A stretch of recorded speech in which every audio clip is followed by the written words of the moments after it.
আসসালামু আলাইকুম প্রিয় দর্শক, অন্য মঞ্চের আলাপ চাইতায় আপনাদের সকলকে আমন্ত্রণ জানাচ্ছি।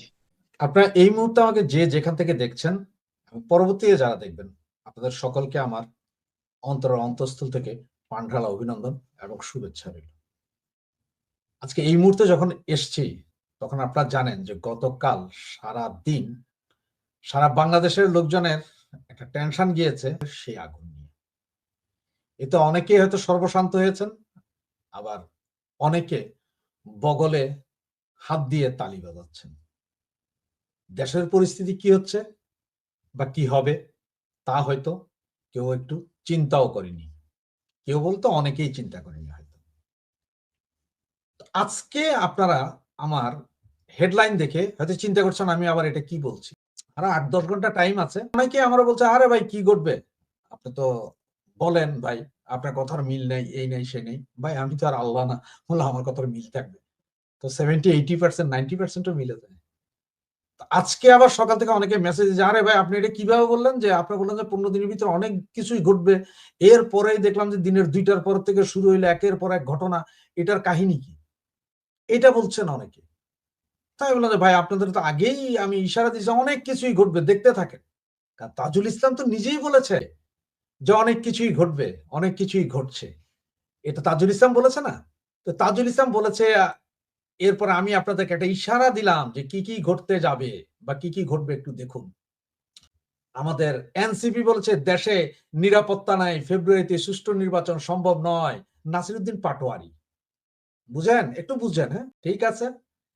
এরপরে আর কি? এরপরে এখনো টাইম আছে আরো। আরো ৮-১০ ঘন্টা টাইম আছে। সুতরাং এর ভিতরে আরো কি ঘটে রাতের ১২টার আগে দেখেন, তাইলে আজকে দিনের ফুল ক্যামেরা ফিল আপ হবে। তো এত কিছু দেখার পরে আসলে আমার একটা গান মনে পড়ে গেল ভাইয়া। একটু গানটা গাই আপনাদেরকে, মনে কিছু নিয়েন না। আর গানটা হচ্ছে যে সেইটা। লাগাইলে তো লাগে আগুন নিবাইব তোর কোন বাবাই, আগুন লাগাইস নাই আমার গায়, গায় রে আগুন লাগাইস নাই আমার গায়। আপনাদের নিশ্চয় মনে আছে আফগানিস্তান থেকে যখন আমেরিকান সেনাবাহিনী চলে যায় তখন আফগানিস্তানের সবকিছু ধ্বংস করে দিয়ে গিয়েছিল। সিরিয়াতেও সেম, ইরাকেও সেম, লিবিয়াতেও সেম, কিছুই রাখেনি। সুতরাং সেইটারই কি পরিকল্পনা হচ্ছে না? আপনারা সবাই জানেন, আমরা সবাই বলি যে আমেরিকা যার বন্ধু তার কোনো শত্রুর প্রয়োজন নেই। সুতরাং আমেরিকাই কি শত্রুতামি করাচ্ছে না এই ডাক্তার মহাজন ইউনূসকে দিয়ে? কি হয়েছে? আমার যা মনে হচ্ছে আপনার ৩০ তারিখের ভিতরে হয়তো দেখবেন যে কোনদিন একটা চলতি ট্রেনে আগুন ধরে গেছে। ২-৪-৬টা বগি মারা গেছে। মারা গেছে মানে ভাই জ্বলে গেছে। এতে আহত হইতে পারেন কেউ, আবার নাও হইতে পারেন। সব উপরওয়ালা মালিক। হয়তো দেখবেন যে কোন একটা খাদ্য গুদামে আগুন লেগে গেছে। অথবা দেখবেন যে আপনার বাস ডিপোতে আগুন লেগে বেশ কিছু বাস জ্বলে পুড়ে ছারখার। বাংলাদেশ ব্যাংকেও আগুন লাগতে পারে, এটার কোনো বিকল্প নেই। বিকল্প নেই বলতে আসলে আমি বলছি যে এটার কোনো হাত পা নেই। লাগতে পারে। লাগবে না কেন? কারণ আগুন তো লাগতে পারে না। এটা তো আগুন তো দৈবিকভাবে লাগছে না। এটা ইচ্ছাকৃত লাগানো হচ্ছে। যেমন আপনার ওই যে সচিবালয়ে লাগানো হয়েছিল মনে আছে? ৬ টি মন্ত্রণালয়ের সমস্ত কাগজপত্র পুড়ে গিয়েছিল। যেগুলাতে উনারা কোটি টাকার দুর্নীতি করেছিল। সেটার কোনো রিপোর্ট বেরিয়েছে? বা এই যে ঢাকা এয়ারপোর্টে আগুন লাগলো, এই যে জাহাজ ডুবি হলো, অমুক তমুক এগুলার কোনো রিপোর্ট? কিছুই পাবেন না। তো সেটা সমস্যা নেই। কারণ ঢাকা এয়ারপোর্টে যাদের মাল পুড়েছে ইন্সুরেন্স করা আছে, সবার ইন্সুরেন্স থেকে টাকা পাওয়া যাবে না, তো ৬ মাস দেরি হবে। নদীতে জাহাজ আগুন লাগছে সেটারও ইন্সুরেন্স করা আছে। পেয়ে যাইতে পারেন টাকা। ইনসেপ্টর কারখানাতে আগুন, সেটারও টাকা পেয়ে যাবেন।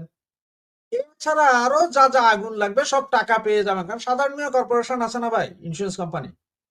মানে বাংলাদেশের যত বেসরকারি কোম্পানি সবার বাবা তো হচ্ছে সাধারণ মেয় কর্পোরেশন।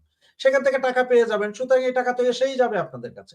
এটা নিয়ে খুব একটা দুশ্চিন্তারও দরকার নাই। তবে কথা হচ্ছে যে ওই যে ডট মারাটা কিন্তু পাবলিকই খাবে, হ্যাঁ? সাধারণ মেয় কর্পোরেশন থেকে ইন্সুরেন্সের যে টাকা পাবে সেটা কিন্তু আমাদের ট্যাক্সের টাকা, বাংলাদেশের জনগণের টাকা। রিকশাওয়ালা, গরিব, মুটে, মজুর সকলেরই টাকা। সেই টাকা থেকেই দেওয়া হবে।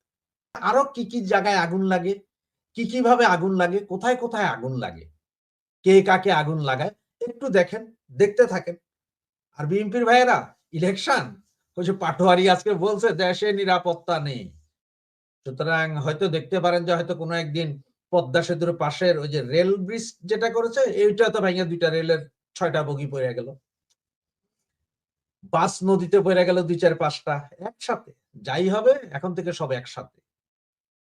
আপনারা যেখানে যেখানে হাই সিকিউর করেছেন সব জায়গায় হয়তো আগুন আপনারাই লাগাচ্ছেন, এখানে অন্য কেউ লাগাচ্ছেন সরকারের সহযোগিতায়। সরকারের সর্বোচ্চ সহযোগিতা, প্রচ্ছন্ন সহযোগিতায় এবং নির্দেশিত পন্থায় আগুন লাগছে। হয়তো এমন দেখবে যে কালকে ভোরে উঠে দেখবে যে বাংলাদেশ ব্যাংকের ভেতরে আগুন লেগে গেছে। আপনারা চিন্তা করতেছেন এদিকে লাগবে ওইদিকে, আপনারা যেটা চিন্তা করবেন ঠিক তার বিপরীত দিকে এভাবে আগুন লাগতে থাকবে। সুতরাং এই আগুন কিভাবে নিভাবে আমার জানা নেই, তবে কষ্টটা জনগণের বাড়ছে, রুখে দাঁড়াবে জনগণ, তাহলেই সব আগুন নিভবে। ইনকিলাব মঞ্চের ওসমান হাদিকে মেরে ফেলা এবং তার যতক্ষণ তিনি বেঁচে ছিলেন আহত হওয়ার পরে এবং এর সে সময় যে ঘটনাগুলো এবং এর পরবর্তী তার মৃত্যু পরবর্তী ঘটনাগুলো, এই প্রত্যেকটা ঘটনার মধ্যে দিয়ে পরিষ্কার হয়ে গেছে বাংলাদেশে কে নির্বাচন চায়, কে চায় না, কারা নির্বাচন চায়। শুধু নির্বাচন চায় না, বাংলাদেশে আসলে কি দেশে পরিণত করতে চায়। ওই যে বলে না যে ডক্টর ইউনূস আসার পর থেকে এমন একটা সিচুয়েশন হয়েছে যে এই দেশটাকে আফগানিস্তান, সুদান, তারপরে লেবানন, সিরিয়া, এইসব দেশ বানাবে, ঠিক লিবিয়ার মতন সেরকম সিচুয়েশনের দিকে। এবং কাদের কি উদ্দেশ্য আছে? বিপ্লবী সরকার, আপনারা যারা আমাদের রেগুলার চ্যানেল দেখেন তারা জেনে থাকবেন বাংলাদেশে প্রথমবার, বাংলাদেশে ফার্স্ট আমরাই কোনো রাজনৈতিক পরিসরে আলাপ ছাড়াই আমরা আপনাদেরকে আরো মাস 2 আগে একটা আলোচনায় বলেছিলাম যে একটা বিপ্লবী সরকার করার খায়েশ এই দেশে বড় একটা অংশের আছে এবং সেই অংশ শক্তিশালী। আপনাদেরকে যদি প্রশ্ন করি, বলেন তো এই বাংলাদেশে এখন কোন পক্ষ ইলেকশন চায় না? মানে ইলেকশন না, বা ইলেকশন প্রশ্নটা আরেকটু সহজ করি, যে ইলেকশন না হওয়ার জন্য সবচেয়ে বড় বাধা কারা? এই যে আওয়ামী লীগ ইলেকশন করতে দিবে না, আওয়ামী লীগ ইলেকশনে বাধা দিবে, বয়কট করবে, সমস্যা তৈরি করবে, নানান কিছু সরকার বলা হচ্ছে না। আসলে কি আওয়ামী লীগ অতটা বাধা, নাকি ওই যে গোকুলে বাড়িছে বড় কোনো শত্রু, বদকারী যে শত্রু এই বাংলাদেশে 5 আগস্টের পরে আস্তানা গেছে এবং বিশাল মহিরুহে এখন বটবৃক্ষে পরিণত হয়েছে, সে বিষবৃক্ষে পরিণত হয়েছে।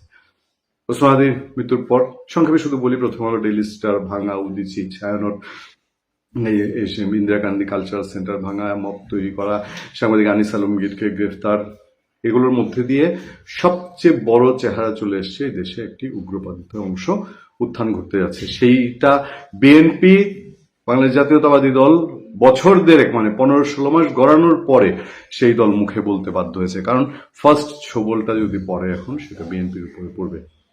দেখেন ওসমান হাদির জানাজায় গিয়ে দৌড় দিল সংসদ ভবনের দিকে, সংসদ ভবনে ঢুকে পড়ার চেষ্টা করলো। আচ্ছা, এরপর এই বিপ্লবের কি সুর তাদের মুখে, দেখেন তো দেখি অডিও ভিডিওটা আপনারা যারা যারা এখন পর্যন্ত দেখেছেন। কনক সরোয়ার এই ধরনের সাহসী লোকদের নেতৃত্বে আমরা বিপ্লবী সরকার, আমরা শপথ বাক্য পাঠ করব শহীদ মিনারের সামনে। আমি সাংবাদিক পিনাকি ভট্টাচার্য এবং ব্লগার ইউটিউবার ইলিয়াস হোসেন নিয়ে আমি কখনো কোনো মন্তব্য করি না, একেবারেই করি না। তবে একটা জিনিস একটু বলি, ধর্ম যার চর্চার বিষয়। পিনাকি ভট্টাচার্য সনাতন ধর্মাবলম্বী মানুষ, হিন্দু মানুষ, তাকে তারা তাদের সেই মুসলিম বিদ্রোহ বলেন বা কি বিপ্লবী সরকার, মুসলিম স্টেট, ইন্ডিয়া বিরোধী, ইন্ডিয়ার ভারতের তাবেদার রাষ্ট্র থেকে মুক্ত করার জন্য তারা পিনাকি ভট্টাচার্যকে চুজ করছে। আচ্ছা, আমি যদি প্রশ্ন করি, আপনারা কি কেউ যারা এই পিনাকি ভট্টাচার্যকে তারা এই নেতা মানছে, এখন বাংলাদেশের প্রধান করতে চায় বিপ্লবী সরকারের, তারা পিনাকি ভট্টাচার্যকে কখনো প্রপোজাল দিয়ে দেখেছেন? তারা তো ইসলামের খেদমত করছেন, যারা এই যে এখন আপনার বিপ্লবী সরকারের স্বপ্ন দেখে, তো ইসলামের খেদমত, ইসলামের আমন্ত্রণ পিনাকি ভট্টাচার্যকে কখনো কি দিয়েছেন? এবং পিনাকি ভট্টাচার্য কি সেই আমন্ত্রণ যদি পান তিনি কি গ্রহণ করবেন? ওনারা তো এই হিন্দুত্ববাদ, হিন্দু ধর্মাবলম্বী তাদেরকে পছন্দ করে না, বিশ্বাস করে না। এবং আমার জীবনে জানেন আমি বহু সনাতন ধর্মাবলম্বী, হিন্দু ধর্মাবলম্বী দেখেছি। আমি লিবারেল যেরকম দেখেছি, এমনিতে খুব লিবারেল উদারপন্থী বাইরের দিকে চেহারা, কিন্তু ভেতরে সাংঘাতিক কট্টরবাদী। আমাদের একজন নারী সাংবাদিক ছিলেন আমার পরিচিত, একসঙ্গে কাজও করেছি। এরকম বাইরে দিয়ে সাংঘাতিক উদারপন্থী, কিন্তু ভেতরে প্রচন্ড কট্টর হিন্দুত্ববাদ, গোড়া ধর্মবাদ, উগ্রবাদ। এই আমাদের ধর্মে যেরকম আছে এরকম সেম, আমাদের ধর্মে যেরকম গিজগিজ করছে না বিভিন্ন দিকে, সেরকম। তো যাক, তাদেরকে নেতা মানতে চান। নেতা মানতে গিয়ে একের পর এক, আমি সাংবাদিক মাহমুদুর রহমানের একটা পোস্ট দেখছি, তার বক্তব্য কোট করা আছে। তিনি যখন শহীদ মিনার সমাবেশে বক্তৃতা দিচ্ছিলেন, যে নির্বাচনে ওসমান হাদি নাই, সেই নির্বাচন দিয়ে আমরা কি করব? হাদির রক্তের উপর দাঁড়িয়ে নির্বাচন খেলা চলতে পারে না। মাহমুদুর রহমান, সম্পাদক দৈনিক আমার দেশ।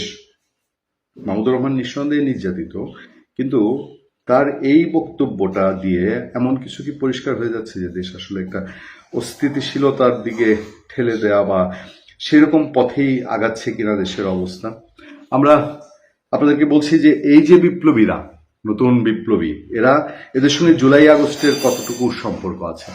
এরা জুলাইয়ের স্পিরিট আসলে বহন করে কিনা, নাকি শেখ হাসিনা পরবর্তী বাংলাদেশে তারা নিজেদের এজেন্ডা বাস্তবায়নের পটভূমি হিসেবে ব্যবহার করছে? এই প্রশ্ন খুব সাংঘাতিকভাবে ওঠে না? চলুন এবার দেখে নেওয়া যাক যে কারণে আপনার ভারতের অ্যাটম তো না, পারমাণবিক বোমা দিয়ে আলু ভর্তা খাওয়ার স্বাদ হয়েছে এই বিপ্লবীদের কারো কারো। ভারত দেখে নেন, আপনাদের পারমাণবিক অস্ত্র কোনো কাজে লাগবে না, আমরা আলু ভর্তা করে খেয়ে ফেলবো ইনশাআল্লাহ। দর্শক, এই যদি হয় অবস্থা, এই যদি সিচুয়েশন হয়, তাহলে আপনি কি দিয়ে ব্যাখ্যা করবেন? এরা কি চুপ হয়ে যাবে হঠাৎ করে? এরা থেমে যাবে হঠাৎ করে? তা মোটেও না। এরা এদের এই প্ল্যান চালাতে থাকবে এবং বাংলাদেশকে বলা হয় না যে একটা বিশ্রী অবস্থার দিকে, অনেক পলিটিক্যাল বিশ্লেষক তারা নানানভাবে বলছেন যে বাংলাদেশটাকে গৃহযুদ্ধের দিকে ঠেলে দেওয়ার জন্য এরা উঠে পড়ে লেগেছে। তার মধ্যে দিয়ে তারা তাদের নিজেদের স্বার্থ যাচাই করে নেবে, হাসিল করে নেবে, এবং এই বাংলাদেশে আমাদের সংখ্যাগরিষ্ঠ মুসলমানদের সেন্টিমেন্টটা কাজে লাগিয়ে তারা রাজনৈতিক ফায়দা হাসিলের জন্য সব চেষ্টা করবে। এখানে ভারত কোনো ফ্যাক্টর নেই। ভারতের সঙ্গে তাদের বাজাবাজি, ভারত 2 দিন যদি আইসা এখানে খালি মহড়া দেয়, তাহলে এগুলো সব ঠান্ডা হয়ে যাবে। বিষয় হলো এটা ইস্যু, পলিটিক্যাল ইস্যু করে তারা রাজনীতির ফায়দা হাসিলের চেষ্টা। 25 তারিখ, এই মাসে ডিসেম্বরের 25 তারিখ তারেক রহমান কি দেশে ফিরছেন? এই নিয়ে কিন্তু একটা প্রশ্ন চিহ্ন দেখা দিয়েছে। কারণ তারেক রহমান, আমরা যা খবর পেয়েছি, তারেক রহমান পেন্টাগনের সঙ্গে যোগাযোগ করেছিলেন দেশে ফেরার ব্যাপারে উনি নিশ্চিত হওয়ার জন্য। পেন্টাগন থেকে তাকে বলা হয়েছে যে এই মুহূর্তে আপনার দেশে ফেরাটা খুব একটা ঠিক হবে না। কারণ এর আগে ট্রেসি জেকবসন কিন্তু বলে দিয়েছিলেন, you are now safe, you are not safe in Bangladesh right নাও।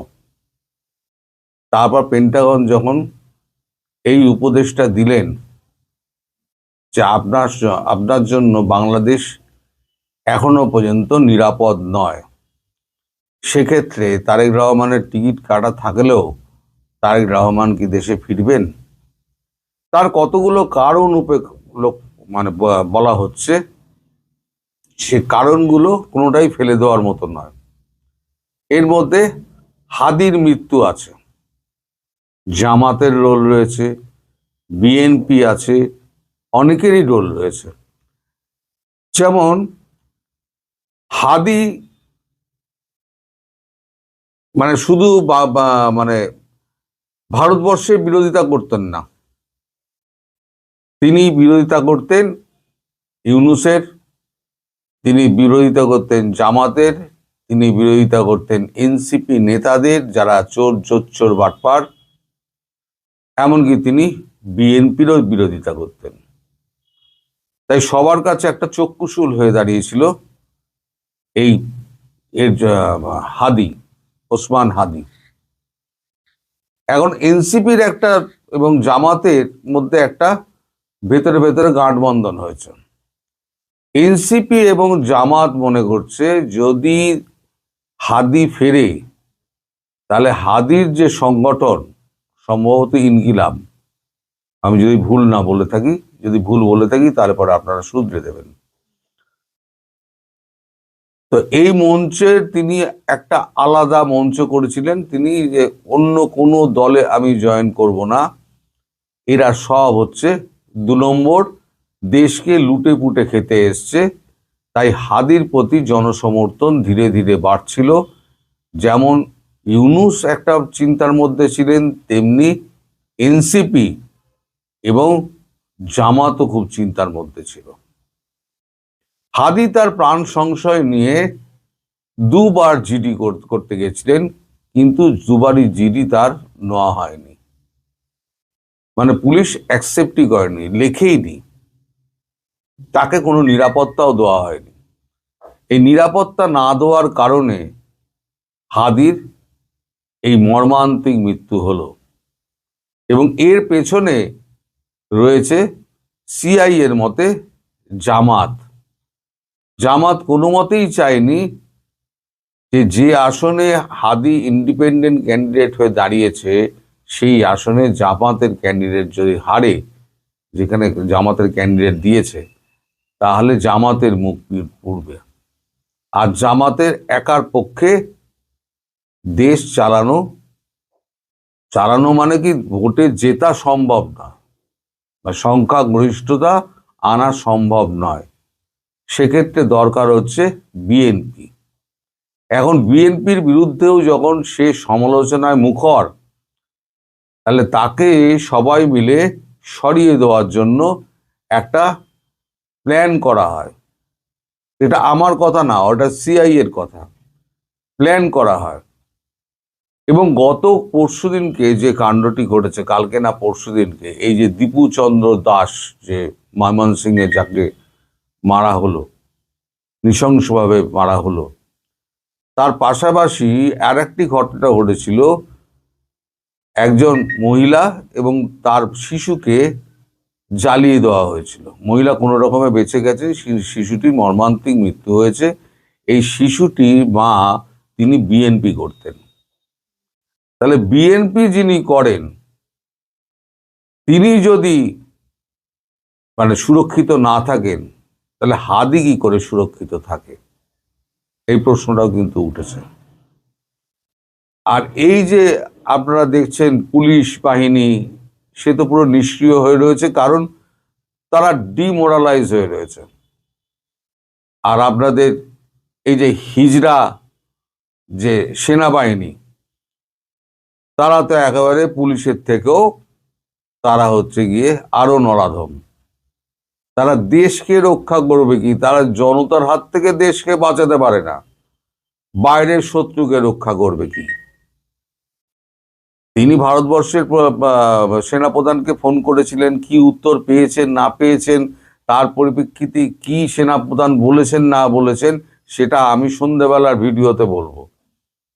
আচ্ছা করে ঝাড় দিয়েছেন এবং সময়সীমা বেঁধে দিয়েছেন। তো যাই হোক, এখন যে সেনাবাহিনী প্রধানমন্ত্রীর বাসভবন খুলে দেয় জনতার জন্য, যে সেনাবাহিনী কোনো মবকে কন্ট্রোল করতে পারে না, তার চোখের সামনে মেরে দেয়, সে নিশ্চুপ হয়ে দেখে, নিথর হয়ে দাঁড়িয়ে থাকে, সেই সেনাবাহিনীর ওপরে কতটা বিশ্বাস মানুষ রাখবে?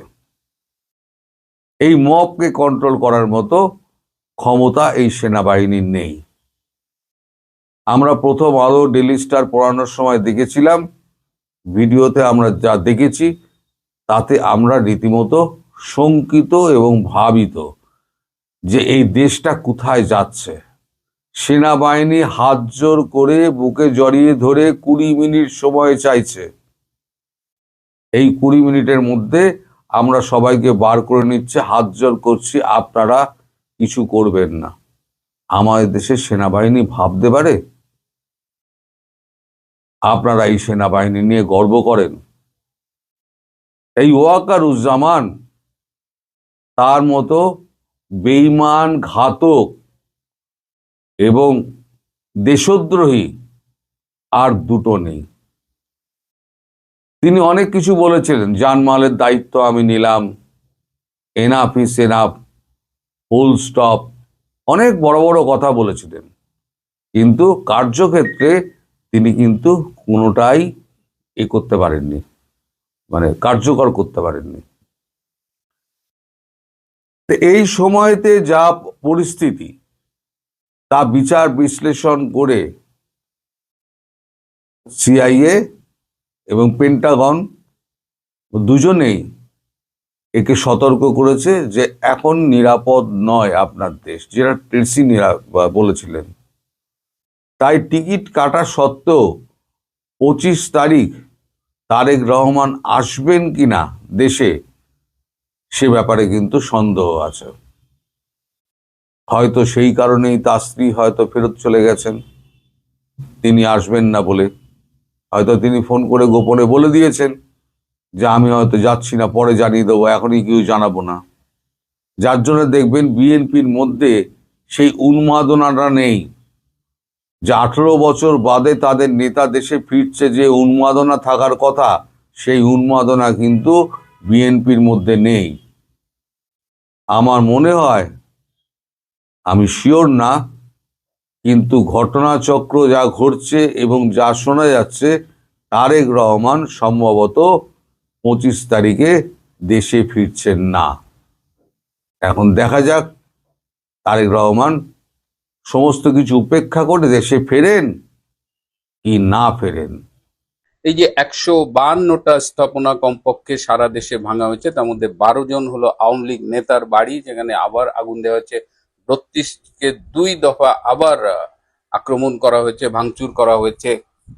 এই এত কিছু ঘটনা ঘটলো এবং ঢাকার একদম প্রাণ কেন্দ্রে, ক্যান্টনমেন্টের একদম কাছে, অথচ আমরা সেখানে পুলিশি তেমন কোনো তৎপরতা কেন দেখলাম না? কেন সেনাবাহিনী সময় মতো সেখানে এলো না?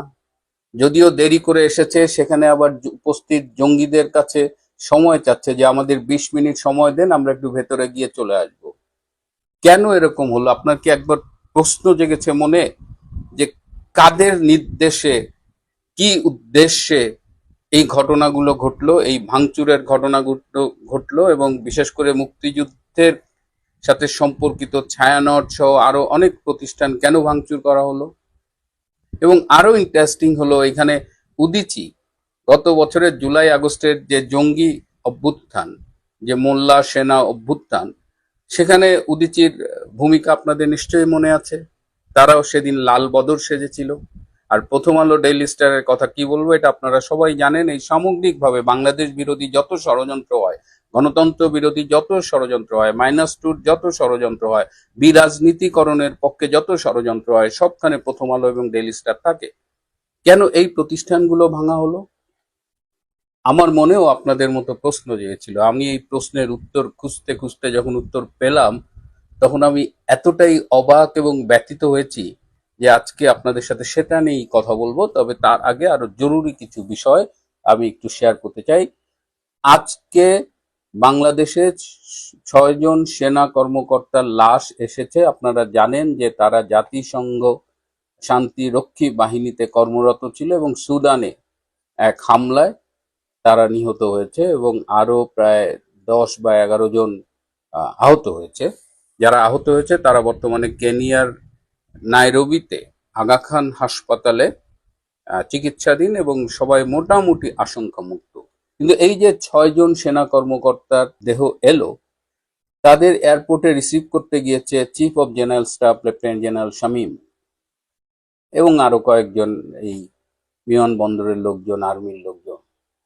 কিন্তু বাংলাদেশের বর্তমান অন্তর্বর্তীকালীন সরকারের কোনো একজন উপদেষ্টার সময় হয়নি এই 6টি লাশকে এয়ারপোর্টে রিসিভ করতে যাওয়ার।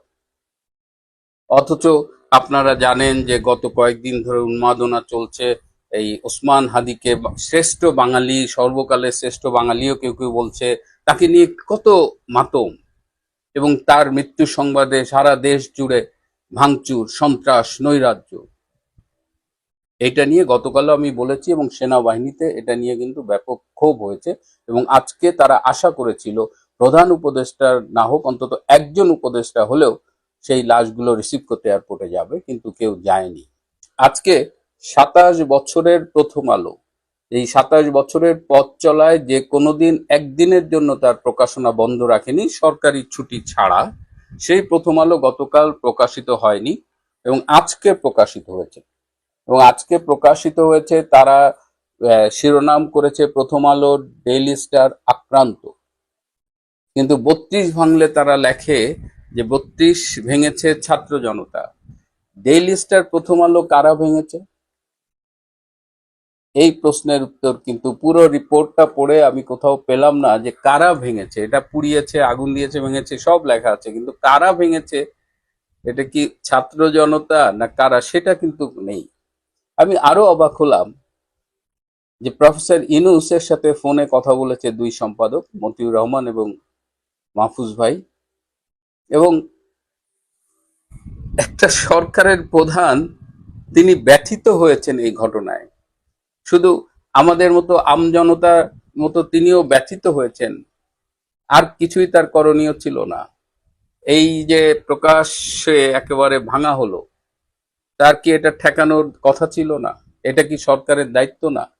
এবং আরো অবাক করা ব্যাপার কি জানেন, এই মতি ভাই এবং মাহফুজ ভাইকে দেখলাম যে একেবারে গদ হয়ে গেছে, এবং তাদের কথাবার্তা আচরণে মনে হয় এটা বোধহয় আওয়ামী লীগ এসে পুড়িয়ে দিয়েছে, ফ্যাসিস্ট এসে ভেঙে দিয়েছে। মূল ঘটনা হলো, এটা বিশ্বাস করতে আপনাদের অনেকের কষ্ট হবে, কিন্তু আমার সূত্র আমাকে নিশ্চিত করেছে যে অন্তর্বর্তীকালীন সরকারের প্রধান উপদেষ্টা ডক্টর মোহাম্মদ ইউনূসের নির্দেশে সারা দেশব্যাপী এই ভাঙচুর হয়েছে, এবং এই যে স্পেসিফিক ইনস্টিটিউশন ছায়ানট, প্রথম আলো, ডেইলি স্টার, এই সব ভাঙচুরের নির্দেশ দিয়েছিলেন স্বয়ং প্রধান উপদেষ্টা।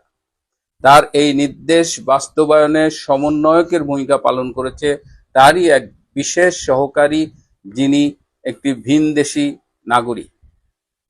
এই বিশেষ সহকারী তার খুব ঘনিষ্ঠ একজন প্রবাসী ইউটিউবার, যিনি ফ্রান্সে থাকেন, তার সহায়তা কামনা করেছেন, এবং তখন সেই ফ্রান্সের ইউটিউবার তার আরেকজন অনুসারী ইউটিউবার, যিনি মার্কিন মুলুকে থাকেন, তার সাথে কথা বলেছেন। এবং এইবার আপনারা দুয়ে দুয়ে চার মিলান, দেখবেন যখন ভাঙচুর চলছে, প্রথম আলো ভাঙা হয়েছে, এবার আপনারা ডেইলি স্টারে আসেন, কারা কারা এই ইনস্ট্রাকশন গুলো দিয়েছে ফেসবুকের মাধ্যমে।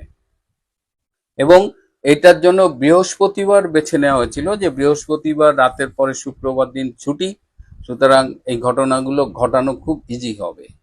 এবং এই ব্যক্তিগত সহকারীর পক্ষ থেকে স্বরাষ্ট্র উপদেষ্টাকে বলা হয়েছিল যে যেহেতু ওসমান হাদি মারা গেছে, ছাত্র জনতা শোকাহত, তারা স্বতঃস্ফূর্তভাবে শোক জানাতে রাস্তায় নামতে পারে, তাদের যেন কোনোভাবে বাধা না দেওয়া হয়। স্বরাষ্ট্র উপদেষ্টা যখন বুঝতে পারেন যে এরকম ভাঙচুর হবে এবং সেই ভাঙচুরে তার আইন শৃঙ্খলা রক্ষাকারী বাহিনী বাধা দেবে না, তখন তিনি মোবাইলটি অফ করে রাখেন, কারণ তিনি জানেন যে ঢাকা শহরে বা সারা দেশে যখন এই সন্ত্রাসী ঘটনাগুলো ঘটবে, ভাঙচুর হবে, তখন স্বভাবতই মানুষজন স্বরাষ্ট্র উপদেষ্টাকে খুঁজবে। বৃহস্পতিবার রাতে যারা স্বরাষ্ট্র উপদেষ্টার সাথে যোগাযোগের চেষ্টা করেছেন, অনেকেই খেয়াল করেছেন তার মোবাইল বন্ধ ছিল। এবং যখন এই সন্ত্রাসী ঘটনাগুলো ঘটে, তখন পুলিশের আইজিপি ডাক্তার বাহার তিনি স্বরাষ্ট্র উপদেষ্টার পরামর্শ পাওয়ার জন্য তাকে ফোন করে দেখেন তিনি মোবাইল বন্ধ, এবং এক পর্যায়ে আইজিপি নিজেও তার মোবাইলটি বন্ধ করে রাখেন। পরে ঘনিষ্ঠ একজনের কাছে স্বরাষ্ট্র উপদেষ্টা খুব দুঃখ করে বলেছেন যে ভালা মানুষের ভাত নাই। তো এই যে মানে টেকনিকটা দেখেন, ডক্টর ইউনূস এটা তার সুন্দর মেটিকুলাসলি ডিজাইনের মাধ্যমে এই কাজটা করেছে। এই ঘটনাগুলো ঘটার পরে এই যে এতগুলো কমপক্ষে 10 জন মারা গেছে সারা দেশে, কোনো ঘটনায় কোনো মামলা হয়নি। আন্তর্জাতিক মিডিয়ায় যখন ময়মনসিংহের ভালুকার ঘটনাটি এলো, যেমন এই যে দীপুকে পুলিশ অ্যারেস্ট করেছিল, তাকে থানা থেকে বের করে নিয়ে পিটিয়ে হত্যা করে তারপরে তাকে ঝুলিয়ে পুড়িয়ে দেওয়া হয়েছে। এই ঘটনায় আন্তর্জাতিক মিডিয়া যখন সোচ্চার হয়েছে, তখন 7 জনকে একটা আই ওয়াশের জন্য গ্রেপ্তার করা হয়েছে। এদিকে ডক্টর ইউনূস আবার জাতিসংঘ মানবাধিকার কমিশনের খুব উচ্চ পদস্থ কর্মকর্তা, তার ঘনিষ্ঠ বন্ধু, তার সাথে যোগাযোগ করে বলেছেন যে এরকম একটা ঘটনা ঘটেছে, কারণ প্রথম আলো, ডেইলি স্টার, ছায়ানট, এইসব ঘটনারও একটা ইন্টারন্যাশনাল ইম্প্যাক্ট হয়েছে। এই ইম্প্যাক্টের ফলে ডক্টর ইউনূস তখন তার বন্ধুর কাছে, জাতিসংঘের বন্ধুর কাছে সহায়তা কামনা করেন, এবং বন্ধু বলছেন যে ঠিক আছে doctor Yunus, you leave it on me, তুমি আমার উপরে ছেড়ে দাও, আমি এটা ম্যানেজ করবো। এবং তারপরেই দেখেছেন জাতিসংঘ মানবাধিকার কমিশনের পক্ষ থেকে ওসমান হাদির মৃত্যুর ব্যাপারে বিবৃতি এসেছে, এবং তারা আমি অবাক হব না যদি দেখি যে তারা একটা ইনভেস্টিগেশন টিম পাঠায় দিছে বাংলাদেশে। জাতিসংঘের মহাসচিবও দেখলাম ওসমান হাদির মৃত্যু নিয়ে কথা বলেছে। সুতরাং এই যে মেটিকুলাসলি ডিজাইন, এই পুরা ডিজাইনটা খুব নিখুঁতভাবে করা হয়েছে। একটা মাত্র ভুল সেখানে হয়েছে যে এই উগ্র জঙ্গি গোষ্ঠী, সন্ত্রাসী গোষ্ঠী, তারা ভারতের চিটাগাং এবং খুলনার স্থানীয় কার্যালয় এবং তাদের যে রাষ্ট্রদূতের পক্ষে যিনি থাকেন, দূতাবাসের পক্ষে, তার বাসভবন আক্রমণ করেছে। That was the only mistake doctor Yunus committed, এবং এইটার জন্য তাকে মাসুল দিতে হবে। আমি জানি আপনারা অনেকেই অবাক হচ্ছেন, কিন্তু ডক্টর ইউনূসকে যারা এখনো চেনেননি তারা একটু মিলিয়ে দেখবেন যে এই মানুষটা এরকমই, এবং খুব নিখুঁতভাবে তিনি এই ওসমান হাদির মৃত্যুকে কেন্দ্র করে তিনি আজকে এই যে সংসদ ভবনে লোক আনা টানা, তিনি একটা গত বছরের জুলাই আগস্টের একটা ভাই বানার চেষ্টা করছেন। কারণ তিনি সরকার পরিচালনায় ব্যর্থ, বাংলাদেশের অর্থনীতি ধ্বংসের মুখে, বাংলাদেশের জঙ্গিবাদের সর্বত্র উত্থান ঘটেছে, এবং সারা পৃথিবীতেই বাংলাদেশের এই বাস্তব অবস্থাটা কিন্তু মিডিয়ার কল্যাণে, সামাজিক যোগাযোগ মাধ্যমের কল্যাণে এবং নিজস্ব সূত্রের মাধ্যমে সব দেশের কাছেই পরিচিত। সুতরাং এই জায়গা থেকে ডক্টর ইউনূস, এবং কষ্ট এই জায়গায় লাগে যে এই প্রথম আলো ডক্টর ইউনূস এবং তার উপদেষ্টা পরিষদকে ক্ষমতায় বসানোর জন্য অনেক ভূমিকা রেখেছে, এবং ডেইলি স্টার, সেই প্রথম আলো ডেইলি স্টারের এই বিপদের দিনে ইউনূসের কোনো উপদেষ্টা পাশে গিয়ে দাঁড়ায়নি। এটাই রাজনীতি, এটাই ইউনূসের মেটিকুলাসলি ডিজাইন প্ল্যান। প্রিয়